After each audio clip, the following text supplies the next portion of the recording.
The system for registering to solicit contributions is not the easiest to understand. And even if it's only one state you are endeavoring to comply with, the expectations are not easy to follow. And when it's a multi-state registration your nonprofit is facing, well, let's just say the complications can seem next level. Look, we get it. This stuff is confusing. Stick around after the intro and we'll try to make some sense of a very confusing topic.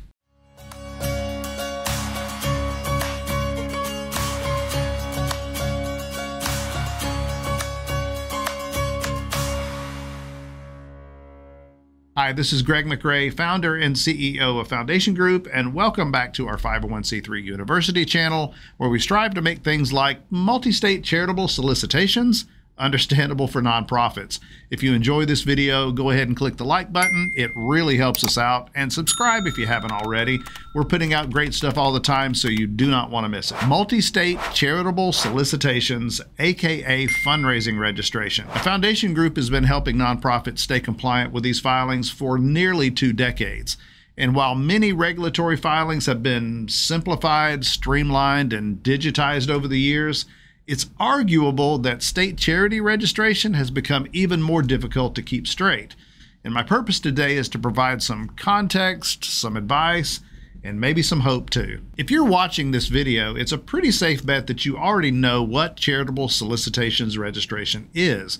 But if that phrase is not familiar to you, it describes a state-level registration requirement whereby a charitable organization gets a license, if you will, from a state in order to raise money from the public. Now, 40 states plus Washington, D.C. require nonprofits to register. There's 3 key points about this that need to be made. 1, nearly all forms of revenue generation count as solicited revenue, and that includes money earned through the sale of goods and services. 2, raising money in multiple states most likely means that you will have a multi-state registration requirement unless those additional states are non-registration states. And finally, 3, registration is not one and done. Most states require annual renewal of your registration. So what makes all of this so difficult? One of the most frustrating realities is that none of the states share the same rules, thresholds, and deadlines. Some states allow for registration after incorporation and before 501c3 status is granted by the IRS. Most states, however, require an organization to have 501c3 status in place. Some states are lenient on late filers. Others impose painful penalties and fines. And some states that impose those penalties are open to removing the penalty if you get caught up in current. Other states, and I'm looking at you, South Carolina, can't remove a penalty once it's imposed due to state law. Want more? Some states require an annual audit by a CPA firm once you go over a certain threshold of gross revenue. Others don't. And among the ones that do, the revenue thresholds vary greatly. Tennessee's threshold is $500,000. So is Michigan's. In Georgia, it's $1 million, at least as of the shooting of this video. Oklahoma and Colorado, well, they have no audit requirement. Then there's the due dates. Those vary wildly too.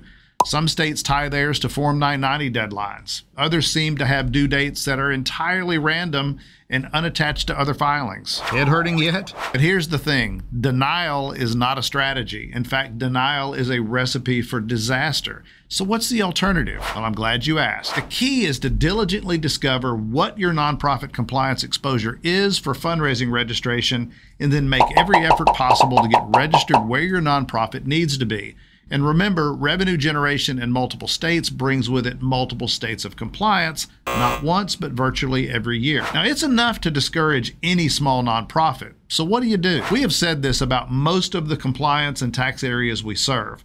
They are not well suited to do-it-yourself efforts. Charitable solicitations registration certainly falls into this category, and even if you hire a person or a firm to help you, make sure they are actually professionals in this area. There's nothing worse than the false comfort of relying on bad advice. And here are 4 steps to ensure compliance and keeping your sanity. 1, know your exposure. Now, this is hard to do on your own. Unless you are a very small organization with a revenue generation footprint solidly within your state's borders, you likely have a multi-state registration concern. But don't assume that you automatically have a multi-state registration simply because you have a donor or 2 in another state other than your home base. Maybe you do and maybe you don't. One of the most important things we do with each fundraising registration client engagement is to dig deep and look at your nonprofit's activities and revenue generation to help you determine your real registration picture.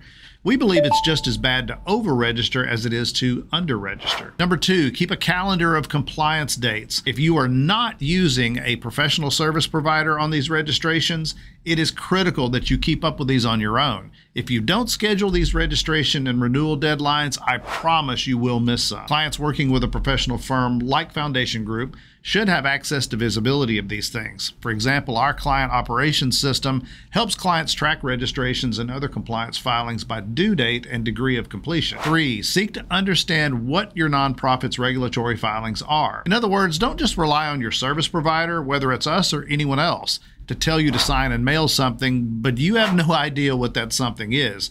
You and your board of directors have a fiduciary obligation, there's that phrase again, to look after the financial best interest of your organization. And you cannot do that effectively if you do not understand what you're even filing. Finally, the 4th step is to simply relax. Sit back and enjoy the satisfaction of knowing that you haven't left any bases uncovered and that you are confidently operating in full compliance, at least when it comes to your nonprofit's fundraising and revenue generating activity. I'll repeat the obvious. Complying with multi-state charitable solicitation registration requirements is difficult. We do this for a living and we have to work within this constraint of a very disintegrated system of regulations. We know it's not easy, but as we said in the beginning, don't let complexity lead to non-compliance. The stakes are too high to be out of sync with what's required. Secure the help you need and resolve to do what it takes to make sure your nonprofit stays in good graces with the state agencies you are accountable to. And if Foundation Group can assist you on this journey, please reach out. Got comments? Leave them below. We try to get to everyone. That's it for today. Thanks for watching. Now go serve your community. Hey, do me a favor and don't navigate away just yet. We would really appreciate it if you would hit the like button below, as it really helps get our content recommended to more people.